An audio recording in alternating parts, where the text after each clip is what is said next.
We are now going to go through some tables and rules. Okay, so you should pause the video and see if you can just fill out these boxes yourselves. So you can just write down your answers on your page there. All right, first one's pretty easy. We're just going to say the output is equal to the input minus 2. So I take the input and I subtract 2 to it. So 4 minus 2 is 2. 5 minus 2 is 3. So as you can see, what I'm literally doing is I'm kind of just putting my input into this spot right here. 6 minus 2 is 4. I'm putting this number in here.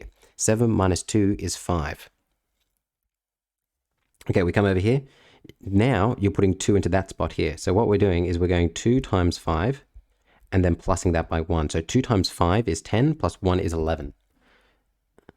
Now we're putting 3 in. 3 times 5 plus 1. 3 times 5 is 15 plus 1 is 16. And now you can just do it in your head. 4 times 5 is 20 plus 1 is 21. 5 times 5 is 25 plus 1 is 26. All right, now we come down here, and now it says, given the following input-output tables, find the rules. So now they've given us the fully filled in table, and we need to figure out the rule. Okay, how can we do this? So let's think for a second. I'm starting with 1, and I'm going to -1. I'm starting from 2, and I'm going to 0. 3 to 1, 4 to 2. Well, hopefully you can see I'm just minusing 2 each time, aren't I?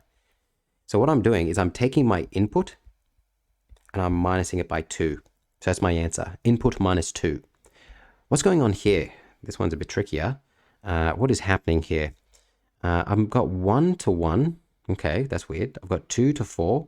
I've got 3 to 7. I've got 4 to 10.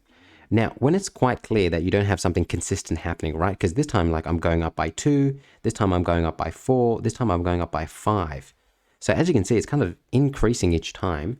Now, this one is a little bit of a tricky one to think about. And it's a little bit of trial and error until you get it right. But what I've noticed here is that if I was to take 2 and times it by 3, that would give me 6. And then if I minus 2 to it, that takes me back to 4. And that's what I want. So too, if I got 3 now, if I start with 3 and I multiply it by 3, that gives me 9. Then if I minus 2, that takes me to 7.